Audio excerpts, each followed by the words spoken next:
J'ai l'impression que je suis en train de perdre ma vie en fait. Et j'entends mon amie qui me tient dans ses bras et qui me dit non Nelly, c'est pas maintenant, tu vas pas mourir. Elle prie et je dis Dani, c'est fini. Je vais mourir en fait. Et plus je parle, plus en fait j'ai du mal à respirer. Et là je sens que vraiment je pars.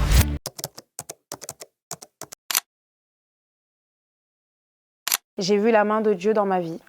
Je m'appelle Nelly, j'ai 26 ans et j'habite à Paris. Je suis créatrice de contenu pour Jésus. Et aujourd'hui, je vais vous parler d'un sujet, l'impudicité. J'ai longtemps baigné dans l'impudicité depuis mon plus jeune âge et vraiment Dieu m'en a sorti par force. Tout a commencé quand j'étais aux États-Unis. Donc j'ai habité aux États-Unis pendant 4 ans. J'ai rencontré un garçon. Donc ce garçon a marqué ma vie parce que vraiment c'est la première fois que j'ai rencontré quelqu'un qui me ressemblait vraiment comme deux gouttes d'eau. On avait les mêmes centres d'intérêt, la même manière de penser. On était nés presque le même jour. Et je sais pas, c'était tellement magique pour moi. J'avais jamais vécu ça que je me suis dit, waouh, c'est peut-être de Dieu, tu vois. La seule chose qui était différente, c'était qu'il ne croyait pas en Jésus. Et moi, je me suis dit, bon, bah, écoute Nelly, peut-être que tu es arrivée dans sa vie pour lui faire connaître Jésus. Enfin, je pensais vraiment que c'était moi qui allais l'emmener à lui, quoi. Et on a commencé à flirter, à beaucoup parler, à se voir au début dehors. On a commencé à voir qu'on s'entendait super bien. Et moi, je lui glissais toujours tu connais pas Jésus. Tu sais que sans lui, tu ne serais pas sur cette terre. Tu sais, j'essayais vraiment de lui montrer que l'amour de Jésus, c'est ce qu'il a besoin, quoi. Et lui, il avait toujours ces paroles où il disait que oui, j'ai connu Jésus quand j'étais petit, avec mes grands-parents, mais il n'a jamais rien fait pour moi. Enfin, j'ai jamais eu cette relation avec lui que toi tu as, mais on peut quand même construire cette relation, toi et moi, sans forcément qu'il y ait Jésus dedans. Et moi, c'était pas possible, mais je me disais toujours qu'il y a un espoir, que si je suis venue dans sa vie, c'est pas pour rien, et que, comme il a dit, Dieu fait des nations des disciples, eh ben, c'est ce que je me suis dit que j'allais faire, quoi, avec lui.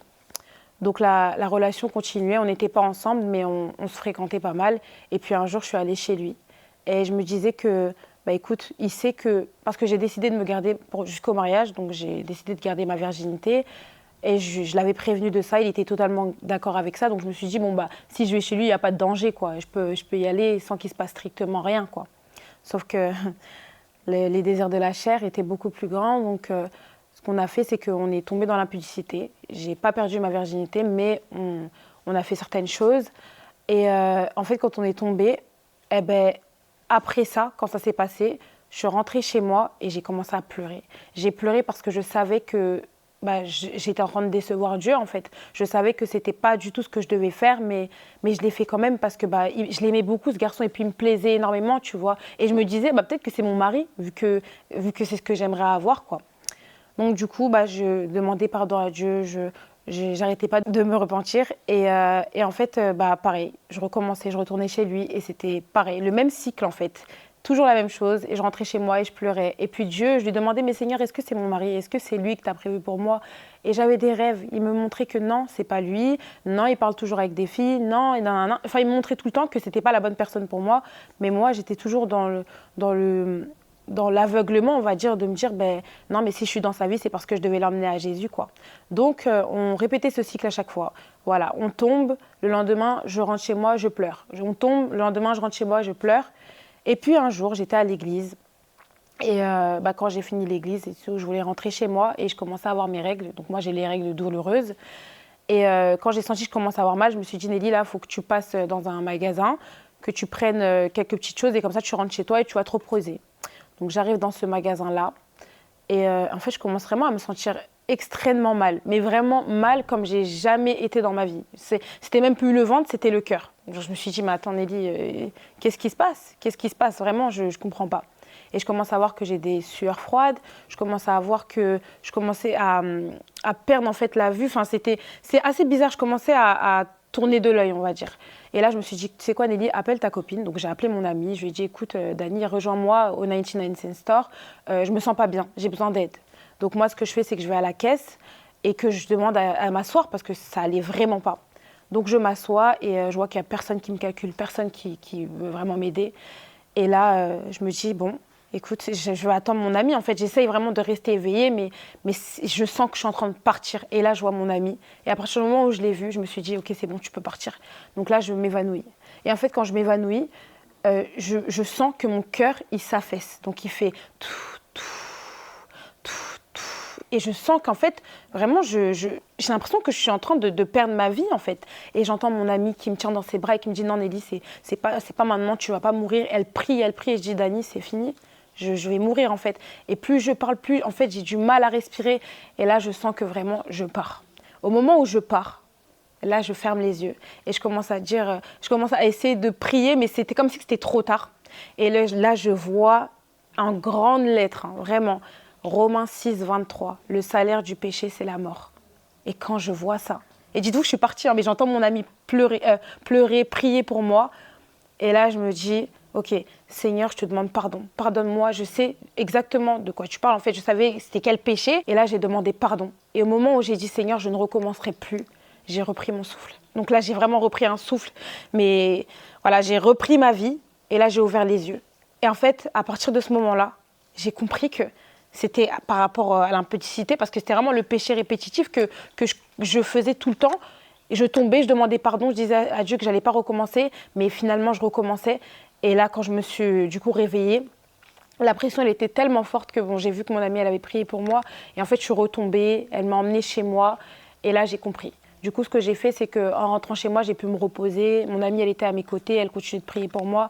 Et j'ai envoyé un message à ce garçon et je lui ai dit, écoute, là, il m'est arrivé quelque chose et j'ai compris. Dieu, il m'a clairement dit qu'il faut que j'arrête, en fait, parce que c'est bien beau de toujours dire, oui, Seigneur, je ne vais plus recommencer, mais si tu recommences après, enfin, c'est quoi, en fait? Moi, j'étais vraiment à fond dans ma relation avec lui, mais il y avait ce péché qui me retenait, en fait. Il y avait ce péché qui m'empêchait d'aller à une certaine hauteur avec Dieu, tu vois. Quand ça m'est arrivé, là, je me suis dit non, en fait, il faut que j'arrête. Du coup, j'ai essayé d'expliquer ça à ce garçon-là, mais lui, bon, il n'est pas chrétien. Donc lui, il s'est directement dit, bah, ça doit être médical, ça doit être juste, t'as failli peut-être faire un infarctus. Enfin, j'ai dit non, mais en fait, non, c'est spirituel ce qui est en train de se passer. Et clairement, de voir un verset comme ça, pour moi, comme je connais Jésus, je sais que c'était une manière de me dire, Nelly, tu dois arrêter là, c'est stop. Mais lui, il n'a pas compris ça. Donc, du coup, j'ai vraiment pris la décision de couper cette relation. C'était très dur pour moi parce que je l'aimais bien, tu vois. J'avais cet espoir que ce soit le bon. Mais en fait, non, ce n'était pas lui. Donc, j'ai coupé cette relation et j'ai mis un terme à l'impudicité. En fait, j'ai mis un terme au péché sexuel. Et je veux vraiment te parler à toi qui est peut-être dedans, d'accord. Peut-être que tu as du mal à arrêter. J'ai envie de te dire que c'est possible d'en sortir. Et tu sais, moi, le diable, il a essayé de me faire retomber dans ça. Tu sais, j'avais des pensées, mais en fait, je me suis dit, mais lui, il est drôle. Moi, à partir du moment où j'ai pris la décision ferme, quand il m'est arrivé ça, j'ai dit, je ne recommencerai plus.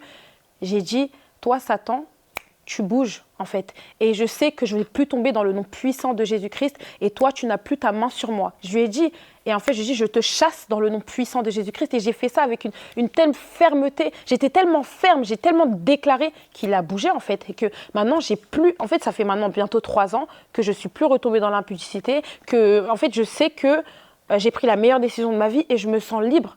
Et dites-vous que quand j'étais dans l'impudicité, je ressentais que j'étais liée avec ce garçon. En fait, c'est comme si que tout ce qui vivait, tous ces traumas étaient sur moi. Tout son poids était sur moi. Vraiment, je voyais ma vie dégringoler quand j'étais dans l'impudicité. Et depuis ça, je vous assure que j'ai plus ces liens. Déjà, j'ai brisé ça et je me sens vivre, en fait. Et je veux vraiment que vous parlez parce que l'impudicité peut te mener à ta mort. Comme Dieu, il a dit, hein, le salaire du péché, c'est la mort. Et on ne se rend pas compte, on pense que c'est juste un verset comme ça. Non, ce n'est pas un verset comme ça. Moi, j'aurais pu perdre ma vie. Peut-être que vous n'allez pas me croire, mais moi, je vous dis ce que j'ai vécu. J'aurais pu perdre ma vie.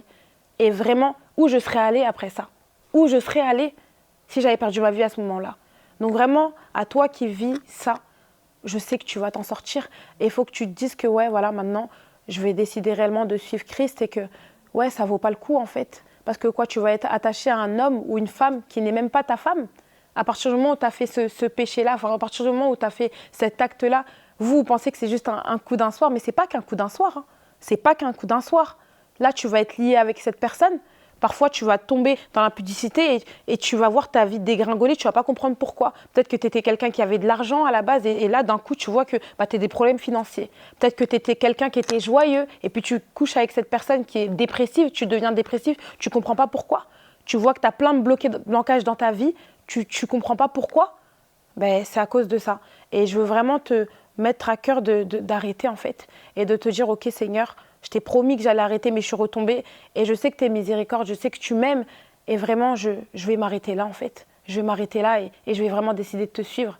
Parce que vraiment, je vous dis tout ça parce que je veux pas que vous passiez par moi ce que je suis passée, de presque toucher la mort comme ça. J'ai pas envie que tu le vives et j'ai vraiment envie de te dire que tu vas t'en sortir et que le diable n'est rien.